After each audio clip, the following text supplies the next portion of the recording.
आता रिडेव्हलपमेंटला गेलेली आहे आणि 7 वर्षामध्ये धारावीतल्या 10 लाख लोकांना त्यांच्या हक्काच्या घरामध्ये आम्ही त्या ठिकाणी नेणार आहोत आणि सोबत त्या ठिकाणचे जे कारीगर आहेत त्यांना त्याच ठिकाणी चांगली कारिगिरी करण्याकरता कारखाने देखील उपलब्ध करून देणार आहोत।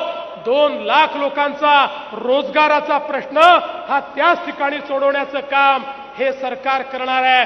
कारण हे सरकार धनदांडग्यांचा विचार करत नाही, बिल्डर धार्जिणा विचार करत नाही, बिल्डरांच्या आम्ही विरोधात नाही, बिल्डरांची देखील आवश्यकता आहे, ते आमचे पार्टनर आहेत, पण आमच्या नजरेसमोर भारतरत्न डॉक्टर बाबासाहेब आंबेडकरांच्या संविधानाने जो शेवटचा माणूस सांगितलेला आहे त्याचाच विचार डोळ्यासमोर असल्यामुळे त्याच्या विचाराने आणि त्याच्या भल्याकरता हे सरकार काम करते आहे आणि म्हणूनच मुंबई बदलण्याचं काम हे या ठिकाणी आम्ही करून दाखवलं आहे।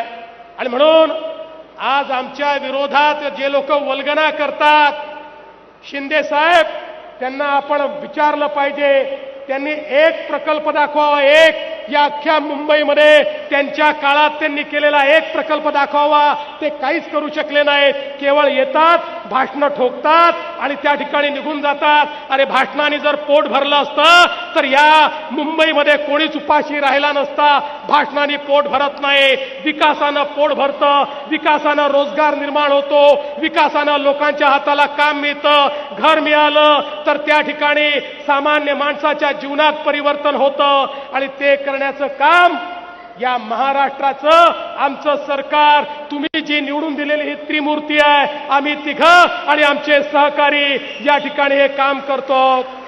आणि म्हणून आज या निमित्ताने ही जी नवीन सुरुवात झाली आहे, आम्ही इथे थांबणार नाही आहोत। मला कल्पना आहे काही भागामध्ये कोर्ट केस वगैरे चालली आहे, काही काळजी करू नका। शिंदे साहेब, मी आणि अजित दादा त्यातनंही मार्ग काढू आणि संपूर्ण विकास हा लवकरात लवकर या ठिकाणी सुरू करू। कोणालाही विकासापासनं आणि घरापासनं आम्ही वंचित होऊ देणार नाही, हा विश्वास मी व्यक्त करतो। आणि सर्वाधिक आभार हे तुमचे सर्वांचे मानतो की ज्यांनी सरकारवर विश्वास ठेवला आणि या ठिकाणी ही संधी आम्हाला दिली। काळजी करू नका, आता तुमच्या विश्वासाला पात्र अशा प्रकारचं काम आम्ही करून दाखवू आणि या ठिकाणी या इमारती उभ्या झाल्यानंतर याच्या उद्घाटनाला देखील मी, शिंदे साहेब आणि अजित दादा आणि मंचावरचे सगळे आम्हीच या ठिकाणी येऊ, हा विश्वास व्यक्त करतो। पुन्हा एकदा आपल्या सर्वांना अतिशय मनपूर्वक शुभेच्छा देतो आणि माझं बोलणं संपवतो। धन्यवाद। जय हिंद, जय भीम, जय भारत, जय महाराष्ट्र। आपल्या प्रेरणादायी विचारांकरता खूप खूप धन्यवाद। आणि आता आभार प्रदर्शित करतील श्री महेंद्र कल्याणकर, झोपडपट्टी